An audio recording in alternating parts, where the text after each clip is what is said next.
What's up, everybody? Thank you for tuning in for another edition of the NFL Draft Show. My name is Dan Kornhauser. And I'm Sam Teets.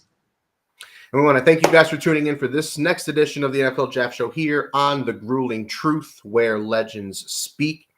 And this show, it's the second to last show before the actual NFL Draft. Next week, we'll be doing our official NFL Draft Show mock draft, where we will be ping-ponging draft picks, picking the entire first round, and whoever has the highest picks correct wins. I'm not sure what we're winning, but all I want to know is I want to win. Moral victory. Yes. Let these people know we kind of sort of know what we're doing, but this is an ugly year for mock drafts, apparently. Oh, yeah. Either way, it's going to be a lot of fun. We're going to go real deep next week, and I can't wait. But this week, we're going to go over a bunch of different rumors, things we're hearing, all sorts of tomfoolery around the web, and everything in between. If you guys have any questions, concerns, ideas, topics you want us to touch on this episode, this is the episode for that, because we're doing a little bit of everything. Now, right here on this piece of paper, I have like a dozen different topics. We are definitely not going to touch up on all of them, but some of them kind of blend together. So we're going to jump right into it, and we're going to start with the very first pick. The Jacksonville Jaguars are on the clock. For months, it had been Aiden Hutchinson, maybe one of these offensive tackles, depending on how they felt and what they wanted to do up front in front of Trevor Lawrence. Now, Travon Walker seems like a very, very, very possible option, to the point where a lot of people really think that's the direction they're going to go. And the first question we're going to go over is, Sam, are you buying Walker as not only a top 5 or top 3 lock, but are you buying him as being legitimately having his name in the ring for that top overall pick? I think there are two different questions here. One of them is, am I buying him as a guy who could potentially go first overall? And the other one is, am I buying him as a guy who the Jacksonville Jaguars could potentially take first overall? I think the Jaguars could absolutely take him first overall. Would I ever do it? Or would any reasonable front office ever do it? I don't think so. Frankly, Walker, there's a lot of projecting with him, because he came from a system in Georgia where they were not really putting him in place to do what was best to showcase his talent. He didn't have many opportunities to rush the passer. He had to drop back in coverage a little bit like a linebacker at times. So there was a lot of situations where he was kind of not put in a position to succeed. Now, it helped the defense out immensely. That's why Georgia won the national championship. But from a personal standpoint, probably not the best for his draft stock. I just say, watching film, watching him in pass rush situations, so many times his sacks and pressures come when the quarterback's held the ball for 3+ seconds, has to break contain, and runs to Walker or something like that. Walker's not beating the tackle to get to him. And because of that, I just don't view him as a tackle who can go top 5 overall, despite his athletic traits, because there's no polish there. And I just don't think that will it work against some teams in the NFL? Absolutely. But will it work against every team in the NFL? Probably not. It's going to work. I mean, you might find success against 3 or 4 teams in the NFL that have bad offensive lines. But you're not going to be able to win like that regularly at the NFL level. So I just don't view Walker as the guy who I think can sustain success in the NFL with this current level. I couldn't agree more. And to be honest, I hate when players vault up like this. I remember Bill Parcells when he was talking about the draft. Parcells is one of my favorite coaches because he really, over his career, gave you an insight into some of his mindset when it came to the NFL draft and what he looked at when looking at prospects and stuff like that. You know, he has his quarterback commandments list, which, you know, everyone around the NFL knows about and a lot of fans know about. It's literally a top 10 list of things that he wants from his quarterback. You know, it's obvious stuff like, you know, be smart, be a leader, you know, accuracy. Then it's stuff like don't be a clown. You know, clowns can't run a huddle. Clowns can't run a franchise. Clowns can't lead men into battle. You know, then there's stuff like squat, because a quarterback throws mostly with his lower half than he does with his arm. You know, stuff like that. And then I remember when he was a coach for the Miami Dolphins, the Wildcat was big out there. And I don't know if a coach or front office, but anyway, when he was part of the Dolphins organization, that's when they drafted Pat White, and it didn't work out. And he said afterwards, he said, that's the last time that we're ever going to select a player who vaults up the boards like this. And he wasn't kidding. Moving forward, they prioritized what they saw on film, and they were one of the few teams, if not the only team, that set their draft board, or had mostly set their draft board before the scouting combine. And they only changed it if there were any changes in medical information, or if there was an arrest or something like that, because he was never going to make that mistake again. And there's been a lot of times throughout the NFL draft history where teams have gambled on prospects that are big, fast, strong, lengthy, all those trigger words that you're going to hear from armchair quarterbacks and from analysts and all over the internet and stuff like that. These trigger words, he's an athlete, he's this, he's that. And then they take these players high, thinking their coaching staff can coach them up. There was something missing in college that their coaches will make up, and it doesn't work out. And it happens more often than not. And I don't want to shit on Treylon Walker because the talent is there. You do see it on tape, but you see a lot of issues as well. And it's the top of the draft. You're not going to take a guy with a lot of questions. You want to narrow those questions down. You want to take a guy who you don't have that many questions about.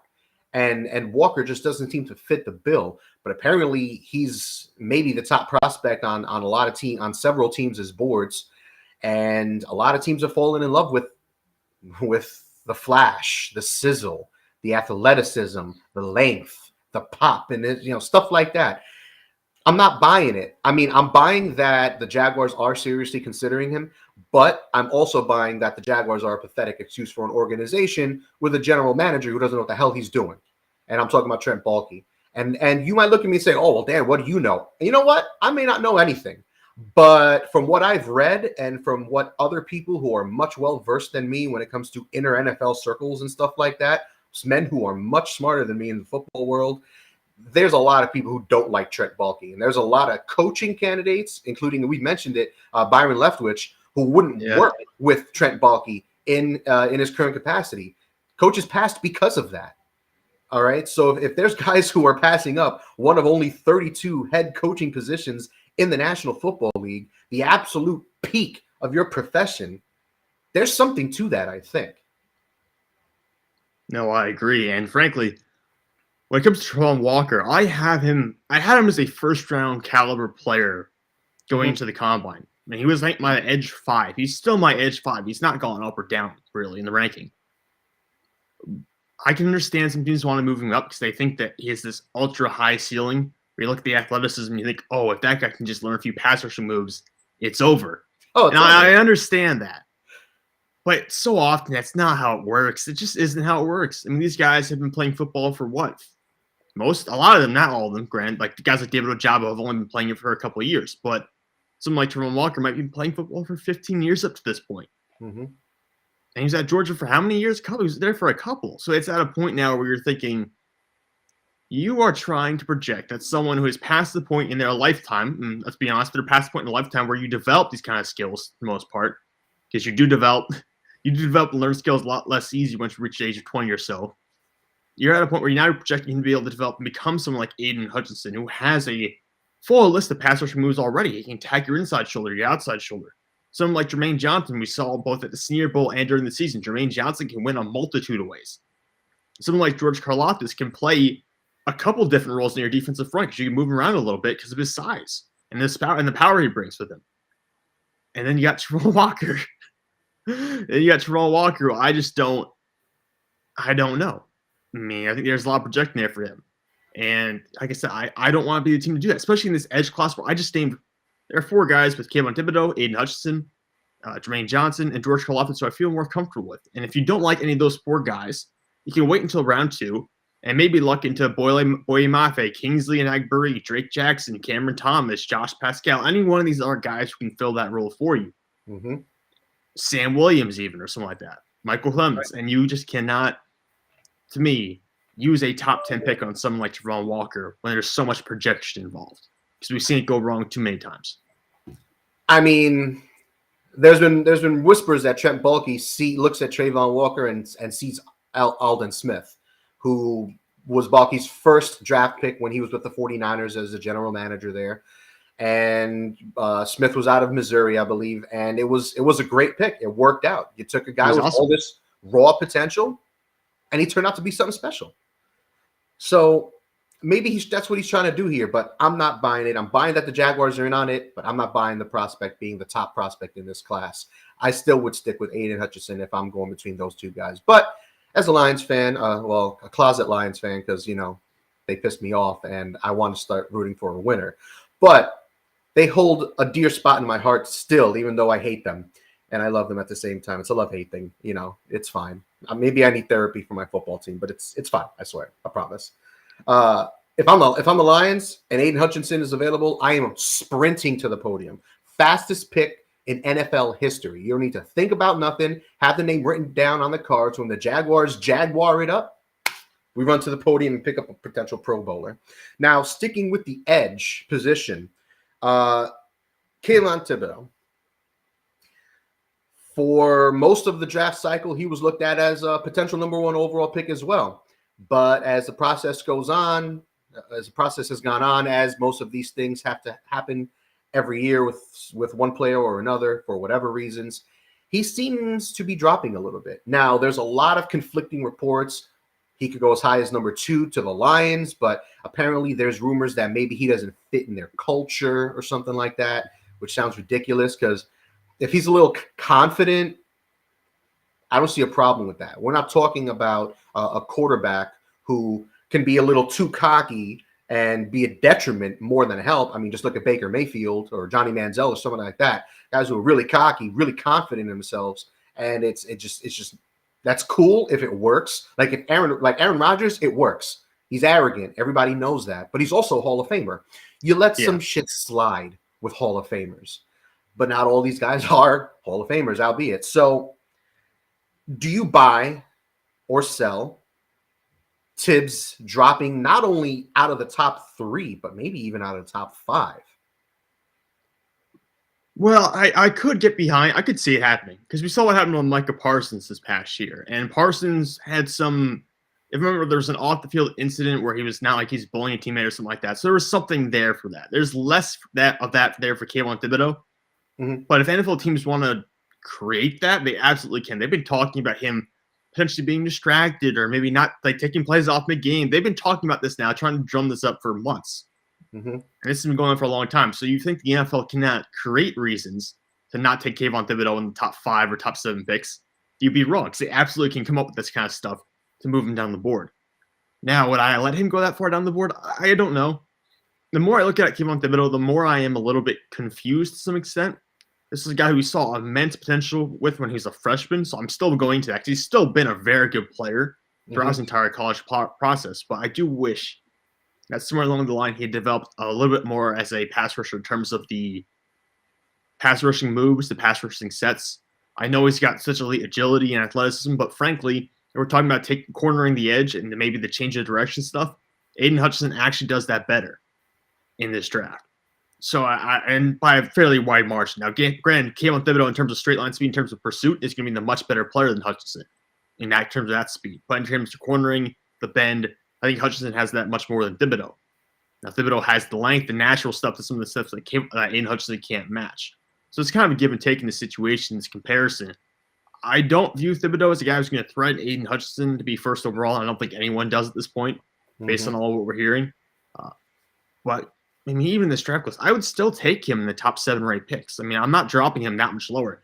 If Atlanta passes up on this guy, like if he falls to Atlanta and Atlanta doesn't take him, I would be mind blown because this is still a really talented player who I don't think has that many issues, like in terms of the personality and stuff like that. Because there have been people who are closer and coming out and say, no, he's a really competitive guy.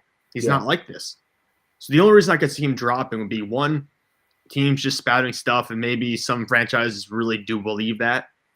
Or 2, he has always been a little bit more flashy than a complete player on the field in some senses. He's still a bit more of a project player than someone like an A. Hutchinson or even maybe someone like a Jermaine Johnson. So if we want to talk about that, could be a legitimate reason why he falls. But I still wouldn't buy into that. Out of the top 5, maybe even out of the top 10 potentially dropping? Not out of top 10. I cannot get behind falling out of top 10. Just because look at this draft class. It is very light at the top. It is. If I'm being completely honest. Mm-hmm. Like last year's draft class, I felt was very top heavy because the quarterbacks, I like both the running backs, even though we know running backs don't go that high.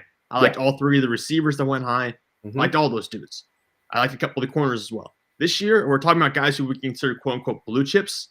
Even if we're talking about them using like the widest range possible to identify blue chip players. Aiden Hutchinson, Kayvon Thibodeau, Kyle Hamilton, Derek Stingley, and Maud Gardner. Probably those five, maybe one of the tackles.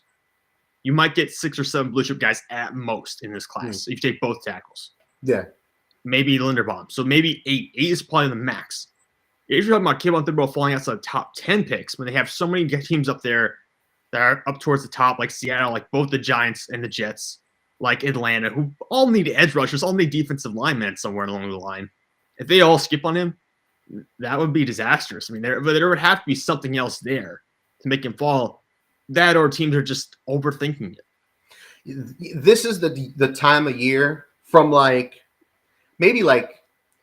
maybe middle March until right on draft day.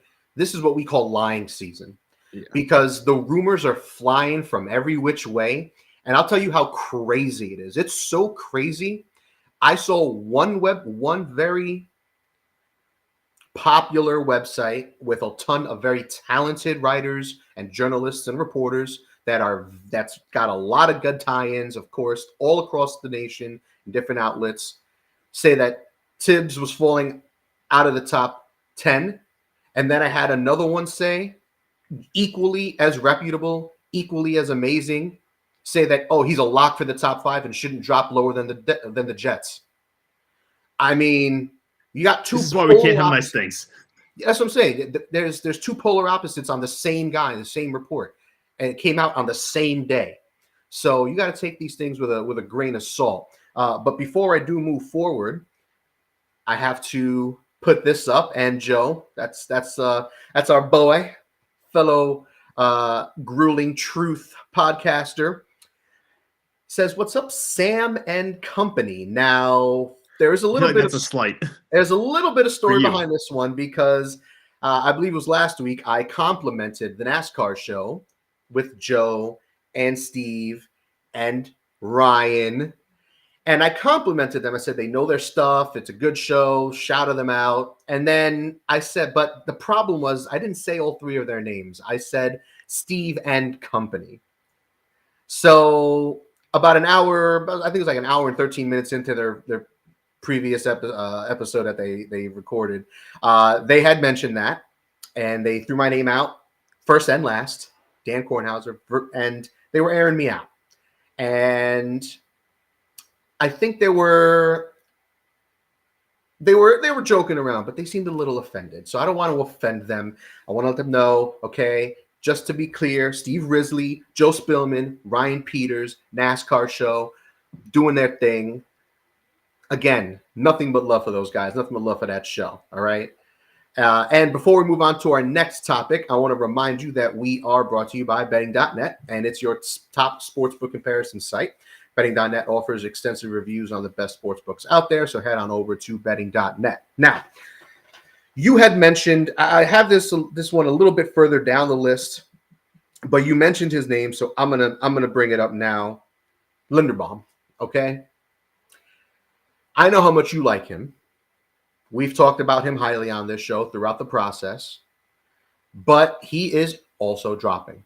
Okay. Yeah. It doesn't matter that he might be a top 10 prospect in this class when it's all said and done. It doesn't matter if he might develop into one of the best starting centers in the NFL, one of the best interior offensive linemen in the league. That doesn't matter at all because he is dropping. All right. He is dropping, and he is dropping hard to the point where he might very well drop out of the first round.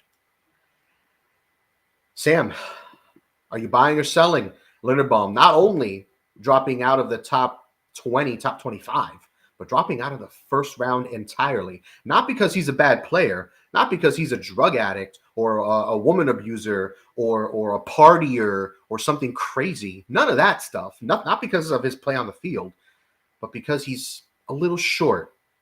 His arms are a little short. his weight is a little low for a guy at his position. Are you buying it or are you selling it? Linderbaum out of the first round. Well, I think I could buy him being outside the top 20 fairly easily because, one, he's a center. Centers aren't going to go very high. And two, I do think there are some concerns in terms of the arm length and the size he's going to play at.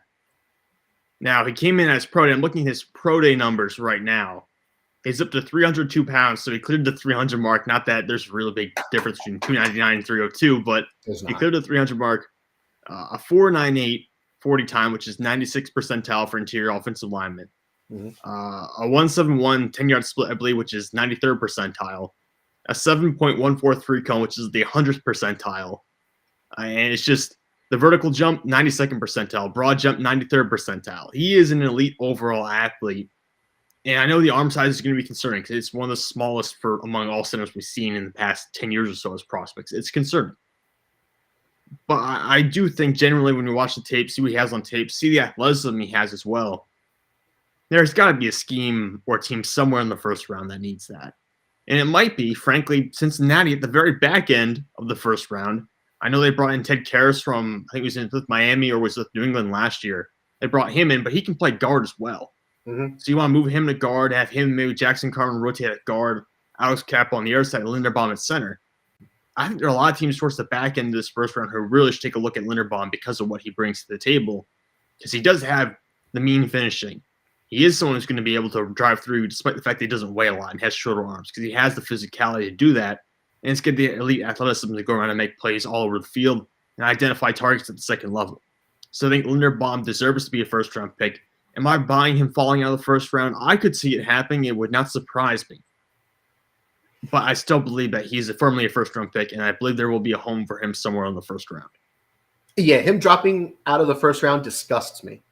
And you know what? Where's my boy? I'm going to bring this guy out right here, all right? I'm going to bring Derek out because you saw him poking out before when we were talking about Trayvon Walker as potentially the number 1 overall pick. But this right here, Tyler Linderbaum, this is, I think, a classic case of the NFL front offices overthinking things. Yeah. Because if you're looking at a guy who could be one of the very best at his position, regardless of the position, I mean, short of like kicker or punter, who gives a damn. But short of those positions, if you're talking about a guy who could be one of the best at his position, I mean, I don't know what the problem is. I don't know what we're talking about. I know that the NFL loves their prototypes. They love the height, speed, athletic, length guys. That's what they look for. And I get it because the best of the best typically meet those criteria. Okay, they have the long arms. They have the pocket push, the pushing up front of being able to anchor against nose tackles. They have that mobility, stuff like that. They have all these talents and physical skills. But short of his size and arm length, he doesn't have any. I have no questions about him on tape, none. And he comes from a good program that churns out solid offensive line prospects and players in the NFL. He's had good coaching in college. I don't get it. It blows my mind. I know PFF graded him as, I think, the best center in college football over the last 3 years and definitely the last 2. So I don't know what else you want. I get it. Centers aren't valued. Okay, that's fine. I understand that. I get that the size questions, along with the position, along with the fact that he probably has to go with a zone blocking system in the NFL as his best system that he would fit in. I get all that. But it feels like we're reaching, man, because there's not 32 centers that are better than this kid right now. No. I would be shocked to even say if there's 15 centers in the NFL right now who are better than Tyler Linderbaum. So I'm going to say hard pineapples to everything about this. I'm buying him dropping. I'm not buying him being, the questions dropping him out of the first round. Foolish. Well, and teams overthought Creed Humphrey last year, and then Creed Humphrey came out and was arguably the best center in the NFL this past year as a rookie. So, and there's value to, I don't understand positional value, but there is value when you have a player who's top 5 in his position perennially and is 20-something years old and on a rookie contract with 5 years. There's a lot of value at that, regardless of the position. And there's always going to be obviously examples of guys who have the prototype length, height, weight, blah, blah, blah.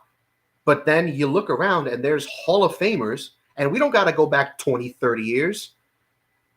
There's Hall of Famers. There's all pros that aren't the prototypes. And they drop for whatever reason, stupid reasons. And it doesn't matter. A good football player is a good football player. And I think when it comes to the draft, that should be what you're looking for as your top priority, not why are his arms short? Who gives a damn?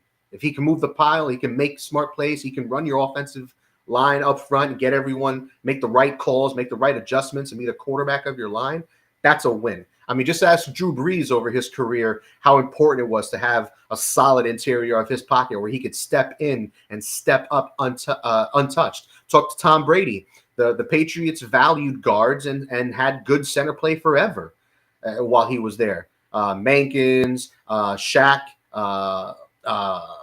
Connolly from back in the day. I mean, they've had a lot of good interior players. And Peyton Manning with Jeff Saturday. So that's important on its own. But let's move on because I'm only going to get more angry talking about it because I hate it. I hate what I'm hearing. But let's talk about another guy. Let's go over to the defensive side of the ball. Let's talk about Nakobe Dean. Because Nakobe Dean is another player who on tape shows out. He looks like the prototype modern NFL linebacker. He's another name who I've seen dropping down boards. And he's won every award he needs to win. He's won a national championship. He was a quarterback of that defense.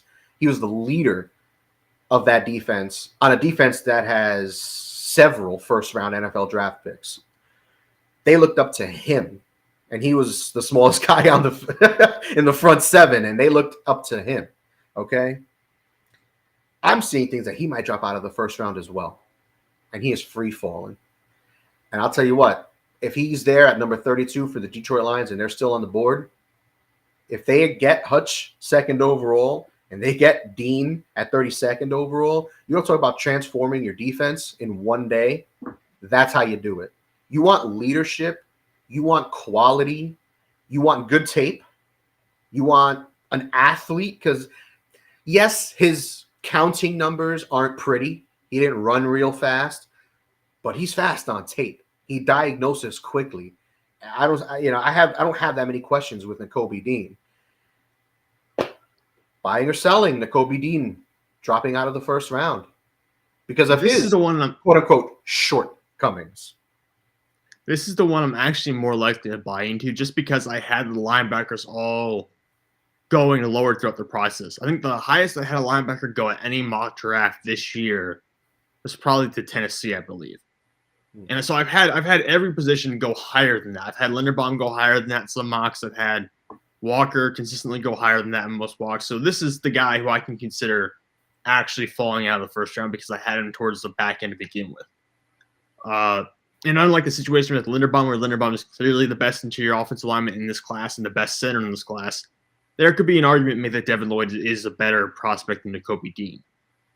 But that being said, I think it would be a great steal to get him. If you're picking at 31 or 32 in this draft, like you're Detroit, this is a prime spot to go get someone like Nakobe Dean. The counter to that would be if you're Detroit, you could also just wait till 34 and get him there potentially if you want to maybe go for a quarterback, get a fifth-year option or something like that at 32. So I could also – that's one of the reasons why I could see him falling the top of the second round, just because Detroit's there and Detroit's going to have possibly two shots at him. If they feel like Jacksonville's not going to take a linebacker. And they just paid someone a lot of money to play linebacker this offseason, so they probably won't take one at the top of the second round. And Dean, you're right. I mean, Dean has silent to silent range. He's shorter. He's 5'11", about 230 pounds with 31, almost 32-inch arms. A little bit on the smaller side, but you're right. I mean, he's got the silent range. He's got the ability to cover guys, pick up tight ends and stick with them. So I do feel this is a guy who has first-round caliber talent. He's going to remain a guy who I'm going to have ranked among the top 32 players on the board consistently. He's not going to fall past that range. I do think Jeremiah Owusu-Koramoah was a better prospect last year. I think JOK was a little bit smaller, but I think he was a little bit twitchier. I think he could pattern match a little bit more if he had to play in the slot. So I think there's a bit of a difference there. And Dean will struggle a little bit more to get off blocks, but I think JOK was actually better at avoiding blocks than Dean was. But at the same time, like I said, Dean brings some stuff to the table. You're just not going to get Devin Lloyd. Devin Lloyd's going to be a little bit more of a plodding kind of linebacker. You know, he's not going to run nearly as quickly. He won't have the range and pursuit speed of Nakobe Dean. Dean actually diagnoses plays very quickly. Like he gets to where he needs to be on a play to make something happen very fast. And he made the linebackers in that unit, Quay Walker and Channing Tindall, look a lot better by helping them out throughout this whole process. So someone like Dean to me is still worth a first-round pick, but I find it much more likely he's going to fall out of the first round than Tyler Linderbaum. This is another one. Where's my boy at? Here we go. This is another one. All right. This guy's going to be making a few appearances. I'm going to say pineapples. All right. I'm disgusted. All right. I hate it. I love me some Nakobe Dean. I don't know what you want from a man. Oh, because he's 5'11 and a half. Whoop-de-freaking do. Because he didn't run the fastest 40. Who cares? Okay. This isn't, the 1990s when you need a 6'4", 250-pound middle linebacker.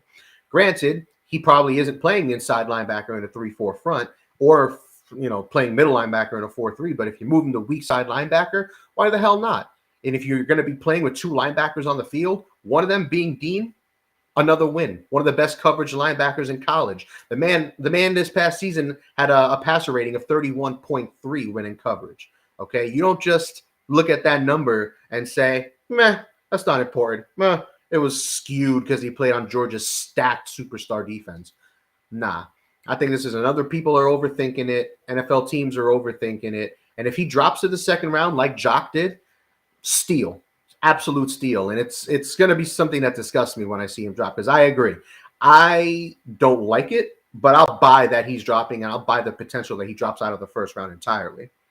Now, let's shift gears from guys who are dropping to guys who might be rising, okay? And the first one I want to touch on, because we didn't really talk about him that much, was a one Stingley, corner from LSU. Throughout the process, Derek Stingley Jr. has been one of the most talked about prospects because this is a player who's, as we've talked about before, his 2019 tape is legendary. Then 2020, he got hurt. 2021, he got hurt and sat out. And we haven't seen this guy really do anything relevant because when he's played, he's gotten absolutely torched the last couple of years, and he's looked bad. But now there's talk that he might rise back up into the top 10 after, for the longest, being constantly put outside of the top 10 and going from the cornerback 1 in this class to maybe the cornerback 2 or even 3. Depending on who you talk to, and if you like Trent McDuffie or somebody like that. So here we are, back to square one with Derek Stingley Jr. Are you buying or selling Stingley as a top 10 pick?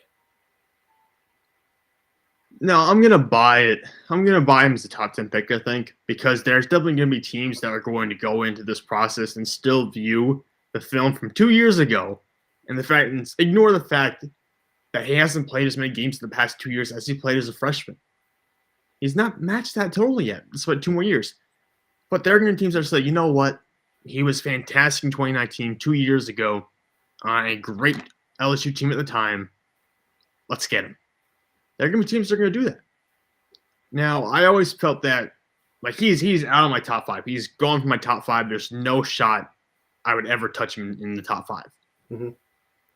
If it was selection number 10 overall and I needed a cornerback, I would consider it.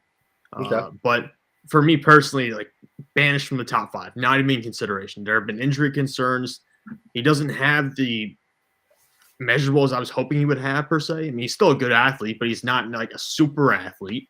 And he does good to mirror players on tape. But again, he hasn't really done that in 2 years at this point.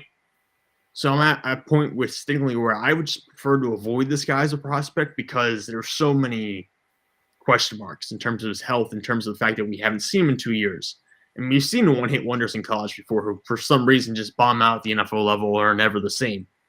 So from my conservative draft standpoint, which I usually take, I don't want to be the one taking Stingley in the top 10, knowing that I could get Ahmad Gardner or I could just wait till the second round and get someone else who could be just as good, maybe get Kadir Elam at the top of the second round, who will play a different scheme, obviously. But I am not buying Stingley personally as a guy who I'd be willing to take in the top 5. I could see him being a top 10 selection, especially if Atlanta wants to get him or even Seattle might not fit for a scheme perspective, but I could see Seattle valuing cornerbacks. I could see the Jets and Giants valuing cornerbacks. So they're going to be teams that are going to need that kind of position help. But overall, in this kind of draft, because it is weak at the top, I could see it happening. But usually I would be hesitant to pull the trigger on a guy like Stingley because of what we've seen, or haven't seen, I should say, for the past 2 years. Yeah, I mean, if he's healthy, that's one of the biggest question marks of this whole draft process was his health. Because, as you said, he hasn't been healthy the last couple of years. And, I mean, the footwork is something special. The ability to mirror is something special. The playmaking ability is something special. But you're hoping for a guy to show up from 2-3 years ago at this point. It's 2022. Okay, that tape is 3 years old when the season starts. So you're buying pretty high for something like that. I still think his most likely destination ends up being 12 to Minnesota. I don't know unless somebody trades up for him for whatever reason in the back end of the top 10. I don't see him going higher than that at this point, but it is the NFL draft, and like you said, it's a little weird at the top. So teams might just gamble on it and say, "Oh, we're buying this guy, getting the 2019 version of him, and let him be a Pro Bowler and go from there." Now, since you mentioned something about it, I'm going to jump to this topic. Is the common draft as we know it, or some sort of draft selection process, started in 1936. Since 1936, in every single draft, we have seen at least one quarterback, running back, or wide receiver taken in the top 10. One of those positions has been taken in the top 10 in every single draft since the draft started, or anything looking like the drafts, a player selection process started. Are you buying or selling that this is going to be the first year in draft history that no quarterbacks, no running backs, and no wide receivers are going to go in the top 10? Buying or selling that?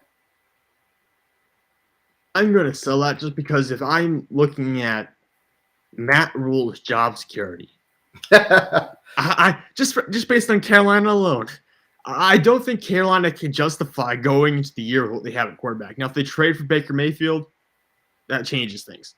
But I've heard from they're from Carolina Panthers reporters saying they're not trading for Baker Mayfield. It's not happening. Mm-hmm. So if that's the case, then it would lean towards me thinking they're going to go out and draft a quarterback. Because otherwise, you're not going to. I mean, you go into the year with Sam Darnold, you might as well just start packing up your office right now because you're going to be fired by week 6. Mm-hmm. So I think that, frankly, 6 to Carolina, that's probably going to be a quarterback just because it almost has to be. And I'm not saying that's the right pick for the long-term future of the franchise, but it's a front office and a head coach that are in dire need of something to hang their hat on to try to survive for just one more year. So I think Carolina at 6 will be a quarterback. And I do think there's a shot that the Jets being there, the Jets being there at 10 is really interesting because the Jets at 10 is where we could see a wide receiver come off the board. There's no running backs going this high. We know that. No. But the Jets at 10, depending what they do with their first pick, could be where they go get a receiver. If they go for an offensive tackle at 4, I could see them coming back and getting a corner or an edge rusher at 10. But if they get that corner, like if they take a Ahmad Gardner 4th overall, then I think it's probably going to be a wide receiver at 10. So I would sell that. I think there's going to be a quarterback taken. I think there's a good shot there'll be a wide receiver taken as well. Now, I asked that question because one of the big popular rumors in the last week or so is that no quarterbacks and no wide receivers are going to go in the top 10. I think that's a little silly myself as well because, like you said, when you're looking at the Carolina Panthers, this guy's job is literally on the line. You cannot go into this season with Sam Darnold as your unquestioned starter. It's absurd. And Baker Mayfield is not a legitimate option for this franchise, I don't think. So, and even if he is, how much better is Baker Mayfield going to be than Sam Darnold? I mean, we've already seen Anderson, the receiver for the Panthers, on, I think it was Instagram or something like that, when a report came out that Baker Mayfield could be traded to the Panthers, he literally commented on that post, "No," with a bunch of I don't want him. They don't want him. Disgusted, absolutely repulsed. And I mean, I guess I get it. You know, Baker's not really getting a lot of love around the league these days. And they see what happened with Odell Beckham Jr. leaving Cleveland, going to the Rams, and balling out with a better quarterback. So it really wasn't Odell Beckham Jr. who was falling off. It was the quarterback not being able to get him the rock in the right places and help the playmaker make plays. So, and it's not just Odell Beckham Jr. who struggled in Cleveland as well. If they're not running the ball there, their offense isn't moving the rock downfield. It's just that simple. So I don't think the Panthers can pass on a quarterback, but the rumor is they're looking hard at a tackle. Maybe Charles Cross, maybe Evan Neal, someone like that. If one of these top tackles is still on the board, let's say edge rushers go 1, 2, 3. Ahmad Gardner is one of those picks at 4 or 5. If they're sitting there at 6 and Ikwonu or Neal are on the board, they might opt to go that route. And why not? They do need a tackle. Their offensive line is not set. It would make sense because they've had a different starting left tackle every year since Jordan Gross retired. And Jordan Gross retired back in like 2012 or 2013. It's been almost a decade at this point. That's gross. Yeah. They need tackle help. So I can understand they take a tackle. I mean, it would make sense from a franchise building perspective, but I tell you, the front office isn't going to be around to build this much longer. Your time's up. So I would understand if they didn't take a quarterback just because of a long-term perspective. The reality is not every team and not every general manager and head coach can afford to think long-term. And the Carolina Panthers can't afford to think long-term right now. They just have to have a spark somewhere on the roster. And it's not going to be from re-signing Cam Newton for the 3rd time and trying to get him to go out there and play a couple more home games.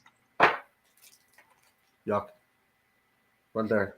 Okay. He makes a sighting. I think that's his 3rd sighting. That's the most I think Derek's been on the show so far. But that's actually the Panthers, along with the whole quarterback receiver question, was 2 different questions that kind of got bunched in together. I mean, in my most recent mock, I do have the Panthers going quarterback. I have them taking Malik Willis. And I mean, for all intents and purposes, it sounds like Willis will be the first player off the board at his position because of the arm, the live arm, the athleticism. Teams think they can mold that sort of quarterback. You know, as Mike would have us know, Mike Goodpaster, he's said this many times on the NFL show, these scrambling quarterbacks don't win Super Bowls. And he's not wrong. We haven't had a quote-unquote scrambling mobile quarterback win a chip.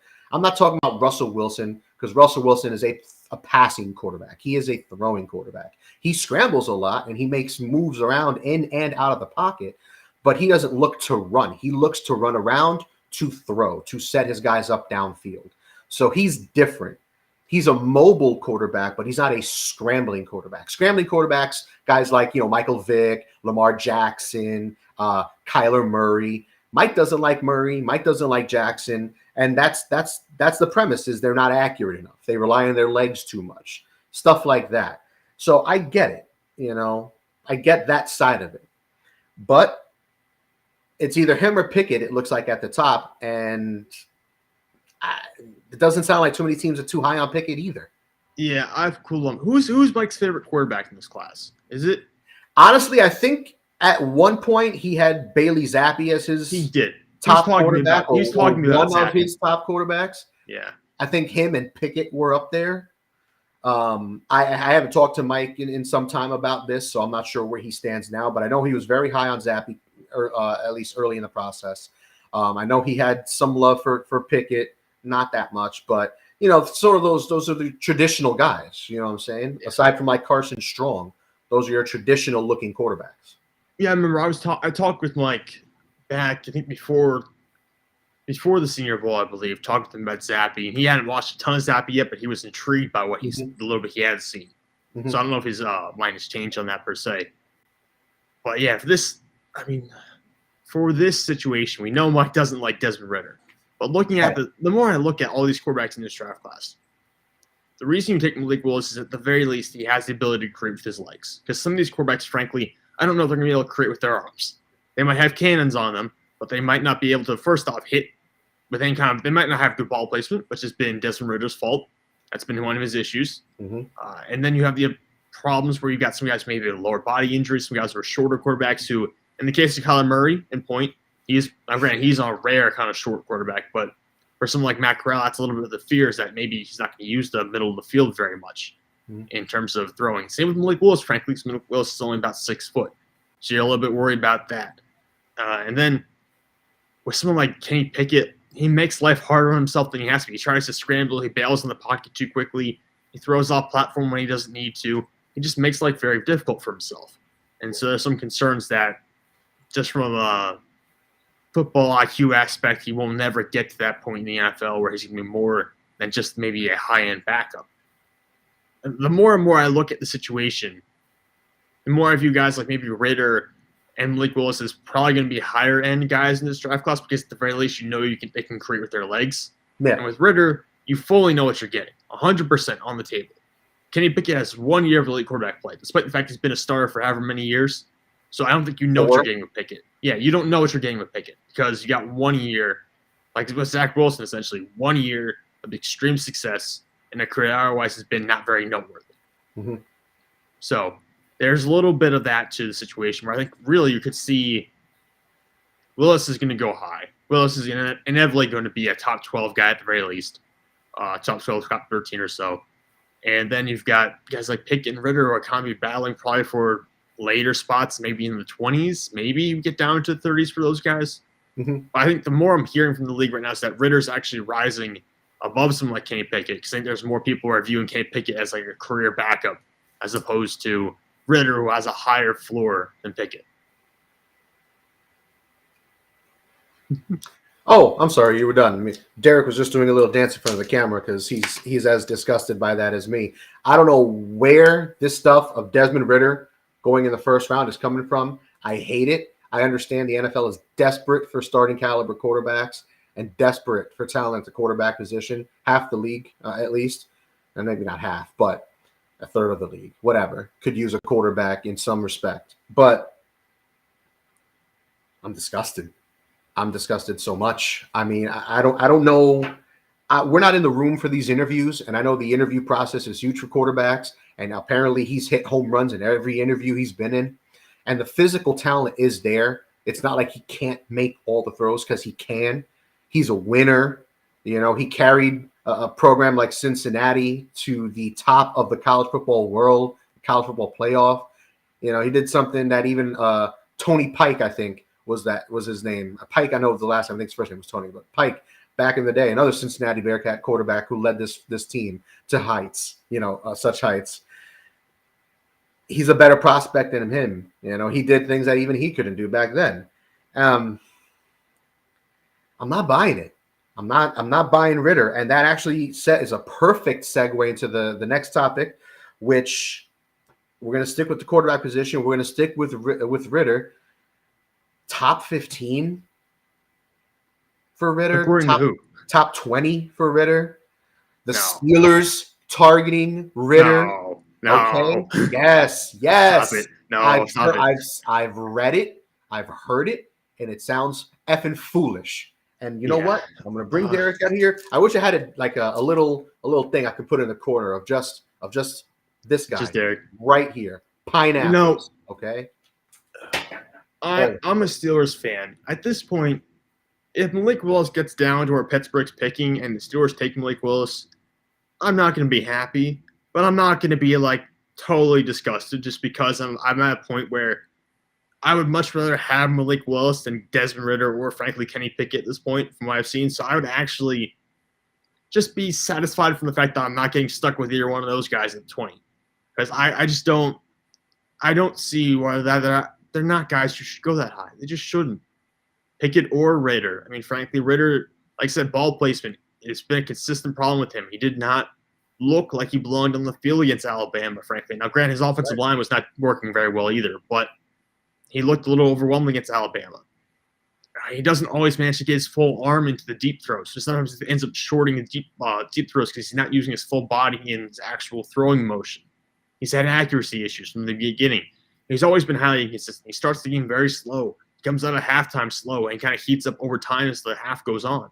Mm-hmm. And frankly, he doesn't have a very – I mean, he's mobile, not necessarily like a pure – well, like, this guy's going to run around you and create a ton with his legs. I guess he's got good speed, but he's 207 pounds at 6'3". I mean, that's a pretty thin rail. That's a pretty thin guy. Mm-hmm. And he doesn't make guys miss in space. He's not a twitched up quarterback. That's right. So I have tons of concerns about Ridder. I don't consider him to be a guy who should go in the low 20s, maybe the late 20s, high 30s, somewhere in that range. As for Kenny Pickett, look, I mean, he's got 1 year of elite production. He's going to be 24 in June.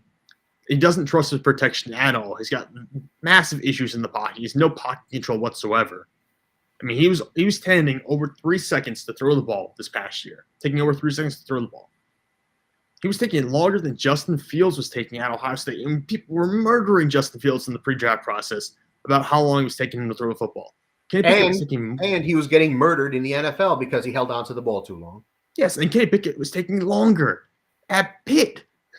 And it's just, I mean, even Malik Willis looks better and better by the day because these guys below him look worse and worse. It's so ugly. It's so ugly. It's so bad. I don't know. I hate it. Pineapples to all of it. Ridder being the second quarterback off the ball. Ridder being a top 20 pick. Ridder going to the Steelers at number 20. Or even worse, somebody trading up for Desmond Ridder. No offense to Desmond Ridder. Okay, I'm sure he's a great kid.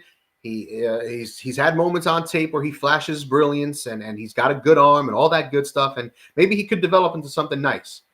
But I'm not seeing it, and it's really mind-blowing at this point. This late in the process for this sort of stuff to come out, it's really mind-blowing, and it really makes me open my eyes and wonder what are they seeing that I'm not? Because I'm a very optimistic film watcher. Like, I try to focus more on what guys can do and what they're good at than what they can't do and why they'll fail.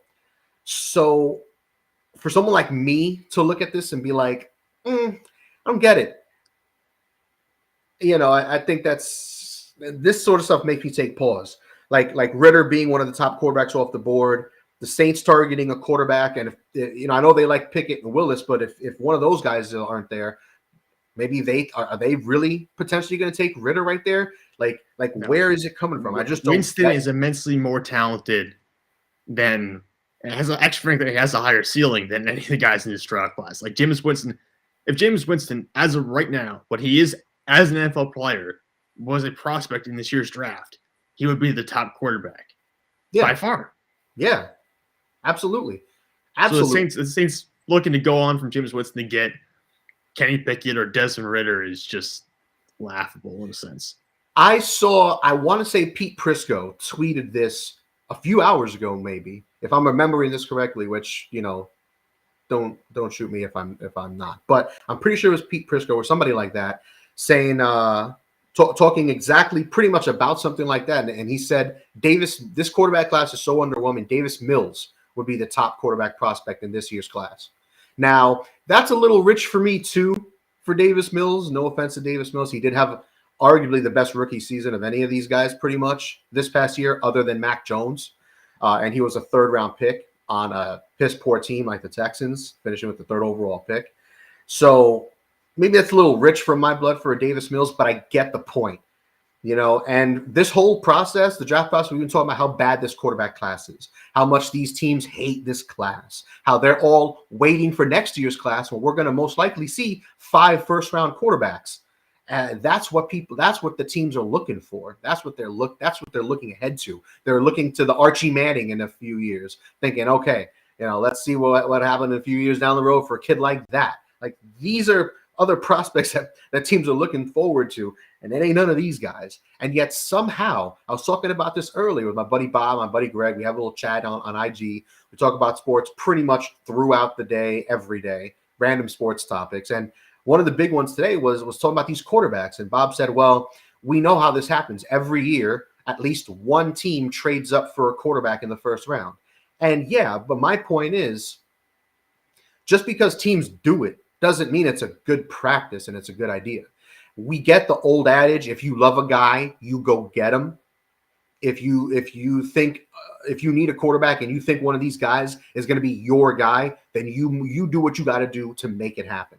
Okay, even if it's a little earlier than the experts say, even if it's a little higher than he is on a lot of other teams' boards, if you're sold, you're sold. You did your diligence, assuming you did it. You talked to everyone you needed to talk to, and this is your guy. You take him. Great, grand, wonderful. But more often than not, you end up with Johnny Manziel. You end up with Paxton Lynch. You end up with these guys who EJ Manuel. Jake Locker. Okay, you end up with these quarterbacks who, the team fell in love with him. He can make all the throws, blah, blah, blah. And then he sucks. And then afterwards you say, oh, man, how could the team, what happened? Well, they got cute. And that's what I think this is. I think the rumors of teams trading up for quarterbacks in this class, for what? The Steelers trading up from 20? I mean, unless they can trade up. You give up the first round, the 20th overall pick this year, and a third rounder next year to move up 5 spots. That's a win. That's dirt cheap to move up in the first round for a quarterback. You do something like that, but other than that, I'm not buying any of these quarterbacks. I'm not buying teams trading up into the top 20 for quarterbacks. Any of these guys. Maybe the Saints are targeting one of Willis or Pickett. But I don't think they got an extra first round pick to trade up for either of these guys. This ain't that kind of a draft. These aren't those kinds of prospects. And I am bringing him out again because this is pineapples. Disgusting. I'm getting so angry just thinking about it. Thank God. My team needs a quarterback. And I read something that Willis is not out of question. The Lions are not out of question for taking Willis second overall. Let me put it to you like this. The love that I have for the Detroit Lions, as terrible as that might sound in a sentence out loud, and yes, I am very much in the market for a new team because I'm disgusted with this franchise. I've been disgusted for years with this team, but if they took Willis second overall, I am totally 100% done with the Detroit Lions.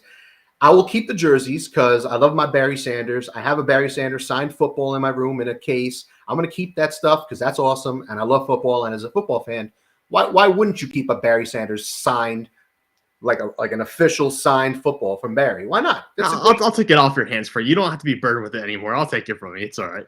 But I will light my Roy Williams jersey on fire, okay?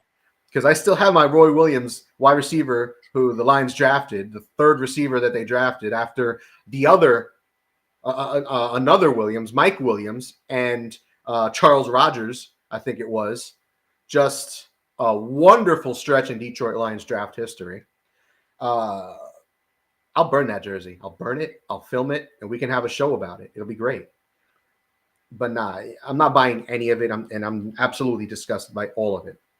So finally, to wrap things up. Oh, wait, I'm sorry. Go ahead. Nope, go. I was going to say, I think this class is better than 2013, that EJ Manuel group. Mm-hmm. I think it's at least better than that. Mm-hmm. You do have guys who are like the legitimate second and third round options who could eventually be starters, but it's still it's being the second worst quarterback class in the past decade doesn't make you a great quarterback class. No, it's ugly. And then he was my buddy Bob talked about Trey Lance last year. Yeah, well, Trey Lance has a rocket arm. He dominated his competition. He threw one interception in the whole season. Yeah, in a one-game season, in a one-game show-off, like basically a showcase game. You know what I'm saying? Like he went off. He came in the pre-draft process, showed out. Okay, and then he mentioned like Mahomes. Someone like Mahomes was someone that teams traded up for that maybe not everyone was as high on, and he went into a perfect situation. Well, you're asking for a lot, and Mahomes has maybe the best arm talent of any quarterback that we've seen in a long time. And if you're the team that's trying to draft the next Patrick Mahomes or Tyreek Hill or Deebo Samuel, you need to reevaluate your process because you don't find those guys by trying to draft the next one of those guys. It's just not how it works. That's how you end up drafting guys who don't make it in the NFL. That's how you end up drafting like John Rosses or someone like that. Some guys were just traits-based dudes who never turned anything because you just try too hard to go after traits. essentially when it comes down to it. You got too cute, like I said. Yeah. Getting too cute. Now, let's do a quick rapid fire because we're approaching an hour, and we wanted to keep this under or close to an hour. But there was a lot to discuss and a lot to cover. We kind of went all over the league and all over. But real quick, okay, rapid fire stuff. Here we go. Are the Saints taking a quarterback with one of those two picks? No, they're not. I'm going to agree. I'm going to say no. How many trade ups are we seeing in this first round? Oh, a lot of teams already have multiple picks. I'm going to say 3. I'll say 3. 3? And what's the highest pick you see getting traded? Ooh, highest pick I see getting traded is probably going to be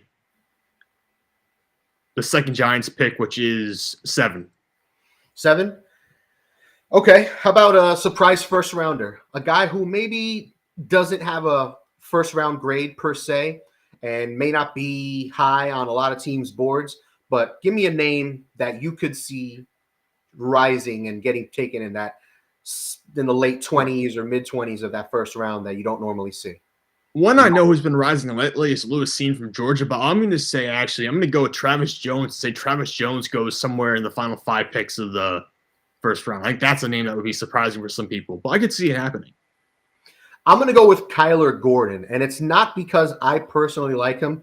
It's because throughout the process, there's been a lot of rumors about Kyler Gordon and how high he might actually go and how teams look at him throughout the league. And it's not one of those rumors that's died, because even recently I saw something that said that Kyler Gordon could very well go in the first round and might even go ahead of Trent McDuffie, which sounds foolish to me. But hey, teams do bonehead things every year, and that would not surprise me at all. So I may not be too high on him. I do have him going 38th overall in the second round to the Jets. So it's not unfathomable. 38 to 32 or whatever is not that far. It's not crazy, and teams need corners, so it could happen. But we'll see.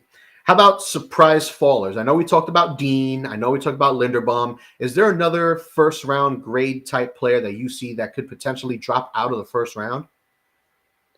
Well, I think Treylon Burks could be that guy. I know not everyone has a first-round grade on him, but Treylon Burks is certainly a guy to me who jumps out as a player primed to fall just because of, there are a lot of concerns with him. I think there's been concerns that maybe he's carrying too much weight and not good weight. And there's concerns that he's schemed up too many touches. He doesn't really win routes. So I think there's a lot of issues. He's one of the guys who I'd pin as potentially falling out of the first round. And if I had to mention one uber surprised me, I wouldn't be shocked if Andrew Booth fell the first round. But I think that would be a mistake by NFL teams to let him get that far. I got Booth going 21 to the Patriots. He just needs to play. Yeah, he's been hurt. He's been hurt. He hasn't gotten to do any of the drills or anything like that. If he had done the drills and done all the athletic testing, he would have tested really well. Teams would be totally all over him. I'm gonna go with Kenyon Green, offensive lineman from Texas A&M. I've liked Green throughout the process, but for whatever reason, he's falling, and I'm not sure why. He can play every position on the line except center, and we know how the league values versatile offensive linemen.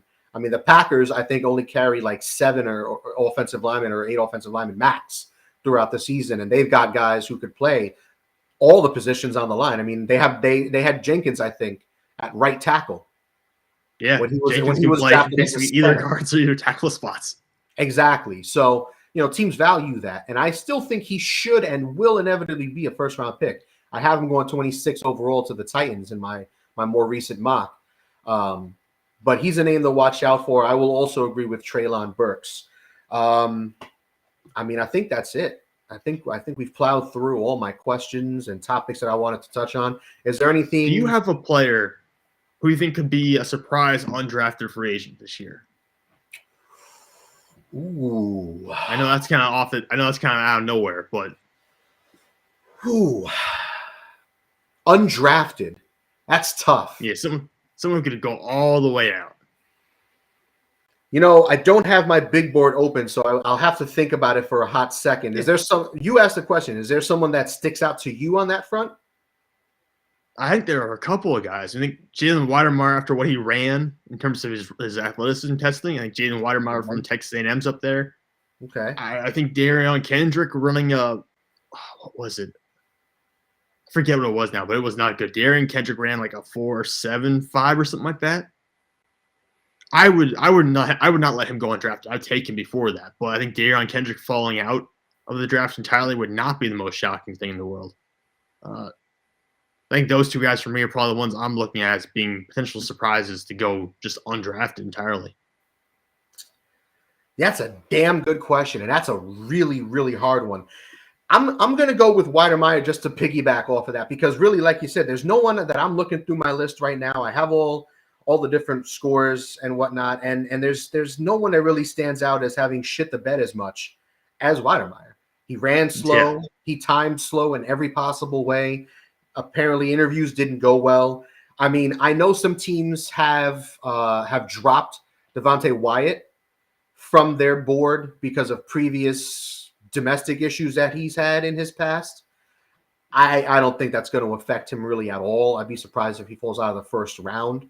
But looking through it, there's really no one who I can look at the list and say they're really dropping out of the draft for me. No real injuries or anything crazy like that stick out, or anyone doing something stupid off the field. So yeah, that's a damn good question. So folks, give us a follow. We are on Twitter. Sam, what is your handle? Yeah, you can follow me on Twitter at Sam_Teets33, and you check out the pinned tweet. It's a link to my newsletter called Sports Talk with Sam Teets, where you can see all my latest draft rankings, all my latest articles covering the NFL and college football. It's all free for you to access. And if you want to, you can subscribe to your email, and you'll get updated anytime I post new content. Perfect. I am also on Instagram. I am on Twitter. The handle is at DB Talking Sports. D as in Dan, B as in Bob. Give us a like, give us a follow, send us a DM if you have any questions, comments, concerns, ideas, any topics you want us to cover on the draft show or any of our other shows. Give us a shout, let us know. Show some love for Derek. Bow wow. Derek the Pineapple showing up. Next week, we're going to be doing, like I said, our mock draft. It's going to be our final official mock draft of the NFL Draft Show here on The Grueling Truth. We're going to ping pong those picks. We'll do a coin flip at the beginning of the show to see who picks first. And it'll be for all the marbles, who has the most picks correct. And we'll see how, as a show, we stack up on some of these other mock drafts across the web and of these other experts. So thank you guys for tuning in. For Sam Teets, I am Dan Kornhauser. We'll catch you.